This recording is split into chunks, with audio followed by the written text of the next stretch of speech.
Assalamu alaikum and welcome to MK Academy. In this video we'll be talking about theories of intelligence. Previous video में हमने Terman की theory के बारे में बात की और ये देखा कि टर्मन ने किस तरह से इंटेलिजेंस को मेजर करने के लिए टेस्ट दिया था।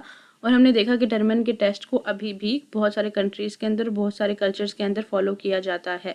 लेकिन उस टर्मन की थ्योरी के बाद भी कुछ इंटेलिजेंस की थ्योरीज पेश की गई ताकि हम इंटेलिजेंस को डिफरेंट फैक्टर्स और डिफरेंट कैरेक्टरिस्टिक्स की बेस के ऊपर एग्जामिन कर सकें। इस हवाले से जो सबसे पहली थ्योरी पेश की थी वो स्परमैन ने दी थी और उस थ्योरी को स्परमैन्स फैक्टर कहा जाता है। हमने टर्मन की थ्योरी के अंदर देखा था कि उसने इंटेलिजेंस को एक फैक्टर के बेस पे मेजर किया था। स्परमैन ने कहा कि एक इंसान की इंटेलिजेंस हम बेसिकली दो फैक्टर्स के बेस पे मेजर कर सकते हैं। एक को जी फैक्टर कहते हैं और दूसरे को एस फैक्टर। जी फैक्टर जो बेसिकली स्टैंड करता है जनरल इंटेलिजेंस से। तो जनरल इंटेलिजेंस बेसिकली हमारी कॉमन सेंस होती है। तो स्परमैन ने कहा कि एक इंसान की जब हम इंटेलिजेंस मेजर करते हैं तो वो सबसे ज़्यादा जिस चीज़ पर डिपेंड कर रही होती है वो उसकी जनरल इंटेलिजेंस होती है कि आप किस तरह से चीज़ों को अंडरस्टैंड करते हैं, चीज़ों को देखते हैं, चीज़ों से सीखते हैं। आप अपने एक्सपेरिमेंट से किस तरह से सीखते हैं, अपने एक्सपीरियंसेस से किस तरह से सीख के आगे बढ़ते हैं, या किस तरह से जो है आप लैंग्वेजेस को अंडरस्टैंड करते हैं, ये बातों को समझ सकते हैं और सुनकर उसको आगे एक्सप्लेन कर सकते हैं। ये जो भी हमारे रोज़मर्रा के जनरल काम होते हैं जिसके अंदर कोई स्पेसिफिक किस्म की एबिलिटी इस्तेमाल नहीं हो रही होती, लेकिन हमारी यूजुअल रूटीन के अंदर हमारे लिए कॉमन सेंस बहुत इंपॉर्टेंट है। तो इस चीज़ को स्परमैन ने जनरल इंटेलिजेंस के अंदर रख दिया। और अगली चीज़ जो स्परमैन ने बताई, अगला फैक्टर, उसको स्पेसिफिक इंटेलिजेंस कहा जाता है। स्पेसिफिक इंटेलिजेंस से मुराद है कि आपका कोई स्पेसिफिक टैलेंट हो, आप किसी सब्जेक्ट में अच्छे हैं, केमिस्ट्री में, साइंस में, कंप्यूटर में, या फिर आप ड्राइंग कर सकते हैं। ये स्पोर्ट, कोई एक स्पेसिफिक स्पोर्ट है जिसके अंदर आप अच्छे हैं, तो उसको जो आपका एक टैलेंट होता है जिसको आप पॉलिश कर लेते हैं, उसको स्पेसिफिक इंटेलिजेंस कहा जाता है।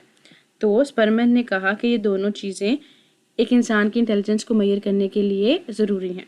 लेकिन स्परमैन ने कहा कि जो मेन चीज़ आपकी इंटेलिजेंस को मेजर करती है या जिसके ऊपर आपकी इंटेलिजेंस डिपेंड करती है वो जनरल फैक्टर होता है।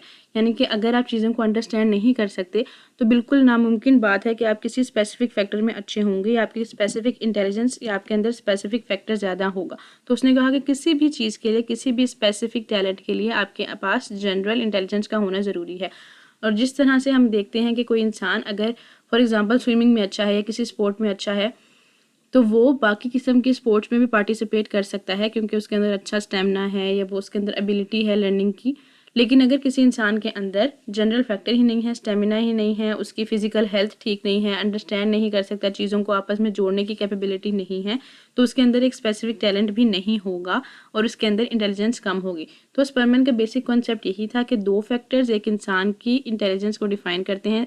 One is specific factor and other is general factor. और जनरल फैक्टर जो है वो ज़्यादा इंपॉर्टेंट होता है कि अगर आपके पास जनरल फैक्टर अच्छा है तो आपके पास कोई ना कोई स्पेसिफिक इंटेलिजेंस का हो जाना एक आसान बात है। लेकिन अगर आपका जनरल फैक्टर ठीक नहीं है तो आपके लिए स्पेसिफिक फैक्टर का होना एक नामुमकिन सी बात है। तो ये स्परमैन्स की एक सिंपल सी थ्योरी थी जो काफ़ी अंडरस्टैंडेबल है। लेकिन जब उसने थ्योरी प्रेजेंट की तो कुछ साइकोलॉजिस्ट ने, कुछ साइंटिस्ट ने ये बात कही कि उसकी जो थ्योरी है वो बहुत ज़्यादा, उसने इंटेलिजेंस के कॉन्सेप्ट को ओवर सिंप्लीफाइड कर दिया है by classifying it into specific factor and general factor.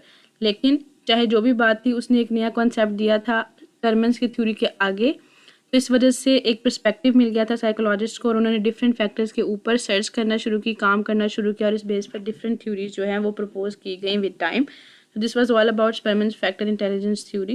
In case of question, don't forget to ask in the comment section below. Thank you so much for watching.